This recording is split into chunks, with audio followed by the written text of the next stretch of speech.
ಚಿಂದಿ ಉಡಾಯಿಸೋ ಖಾರ ಬಣ್ಣ ರುಚಿಯನ್ನು ನೀಡುತ್ತದೆ. ಆಚಿ ಮೆಣಸಿನ ಪುಡಿ ಚಿಂದಿ ಉಡಾಯಿಸೋ ಖಾರ ಬಣ್ಣ ರುಚಿ. ಅದಕ್ಕೆ ಬೆಂಬಲಿಸಿದ ಟರ್ಕಿಗೆ ಭಾರತದಿಂದ ಬಿಗ್ ಶಾಕ್ ಎದುರಾಗಿದೆ.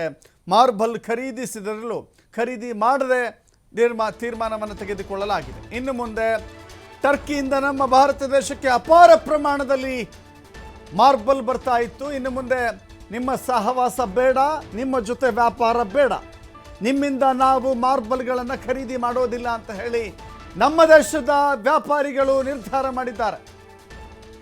ರಾಜಸ್ಥಾನದ ಉದಯಪುರ ಸಮಿತಿಯ ಸದಸ್ಯರ ಒಮ್ಮತದ ತೀರ್ಮಾನ ಇದು.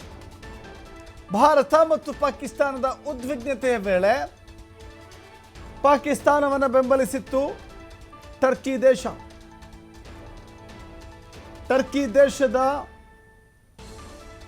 ಈ ಕುಟಿಲ ಬುದ್ಧಿಯ ಕಾರಣಕ್ಕಾಗಿ ಭಾರತದೊಂದಿಗಿನ ವ್ಯಾವಹಾರಿಕ ಸಂಬಂಧದಲ್ಲಿ ಭಾರಿ ದೊಡ್ಡ ನಷ್ಟವನ್ನು ಅನುಭವಿಸ್ತಾ ಇದೆ. ಟರ್ಕಿ ಜೊತೆಗಿನ ವ್ಯವಹಾರವನ್ನು ಕೊನೆಗೊಳಿಸಿದ್ದಾರೆ ಅಮೃತ ಶಿಲೆಯ ವ್ಯಾಪಾರಿಗಳು. ಮಾರ್ಬಲ್ ಪ್ರೊಸೆಸರ್ಸ್ ಸಮಿತಿಯ ಅಧ್ಯಕ್ಷ ಕಪಿಲ್ ಸುರಾನ ಹೇಳಿಕೆ ಕೊಟ್ಟಿದ್ದಾರೆ. ಇನ್ನು ಮುಂದೆ ನಿಮ್ಮ ಮಾರ್ಬಲ್ಗಳನ್ನು ನೀವೇ ಇಟ್ಕೊಳ್ಳಿ, ನಿಮ್ಮ ಸಹವಾಸ ಬೇಡ, ದರಿದ್ರ ಭಿಕ್ಷುಕ ರಾಷ್ಟ್ರದ ಜೊತೆ ಕೈ ಜೋಡಿಸಿದ ಕಾರಣಕ್ಕಾಗಿ ನಿಮಗಿದು ತಕ್ಕ ಶಿಕ್ಷೆ ಅಂತ ಹೇಳಿ ಮಾರ್ಬಲ್ ಸಮಿತಿ ಈ ನಿರ್ಧಾರವನ್ನು ತೆಗೆದುಕೊಂಡಿದೆ. लगभग आप बात करें तो 14 से 18 लाख टन माल आयात भारत के अंदर होता है, जिसके अंदर एक बहुत बड़ी भागीदारी लगभग 70% की टर्की के आयातित माल की है. और अगर इतनी बड़ी संख्या के अंदर भारत के अंदर टर्की का माल आता है तो कहीं ना कहीं हम उन्हें सपोर्ट कर रहे हैं.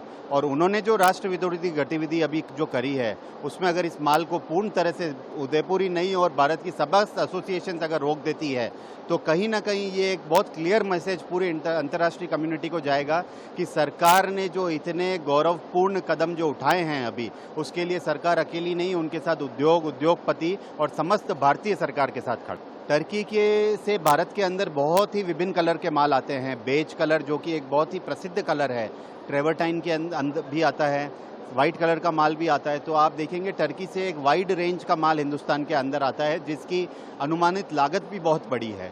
और अगर इस पे कहीं ना कहीं रोक लगाती जाती है तो उससे भारतीय जो माल है उसको भी बढ़ावा मिलेगा. तो और ये जो राष्ट्र विरोधी गतिविधि जो करी है उससे एक क्लियर मैसेज इंटरनेशनल कम्युनिटी में जाएगा. हमने अभी मार्बल से जुड़े हुए सभी संगठनों से ये आह्वान किया है कि जो उदयपुर मार्बल प्रोसेसर समिति ने एक छोटी सी पहल करी है उसको पूरे भारतवर्ष के अंदर फैलाया जाए.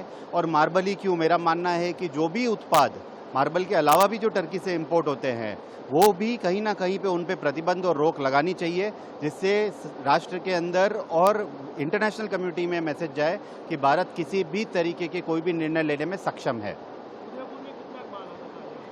उदयपुर के अंदर हमारे यहाँ पे लगभग 120 यूनिट जो है वो